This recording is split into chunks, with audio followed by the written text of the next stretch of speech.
सुप्रभात भाइयों और उसकी प्यारी प्यारी बहनों। जैसे कि जय सिया राम का नाम लेकर के आज का ब्लॉग स्टार्ट करते हैं।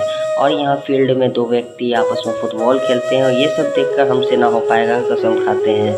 और स्कूल की तरफ देखते हैं, स्कूल हो जाता है स्टार्ट। अब मस्त परिंदा उड़ रही हैं, इनको खाना है, पीना है, ऐश करना है, लेकिन क्या करें, मेरा किस्मत चमका हुआ नहीं है, इसलिए हम दांत चमकाने में लगे हैं। इसी किताब में ये भी लिखा हुआ था कि जल जीवन है, जल पे टिप्पणी देने वाले व्यक्ति से हम थोड़ा दूरी बनाए रखते हैं। वैसे मेरा मुंह पानी में है या पानी में मुंह है, ये हम जानते हैं। और शाम के समय में हम निकलते हैं अपने घर से बाहर, क्योंकि अपने आप को खुश रखना हम अच्छी तरह से जानते हैं।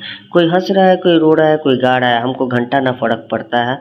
हम आ जाते हैं चाय पीने के लिए, चाय के ठेका पे, और कड़क चाय लेते हैं। लेकिन चाय पीने का स्वैग हम टॉप लेवल का रखते हैं, क्योंकि चाय पीने में हम महा एक्टर हैं।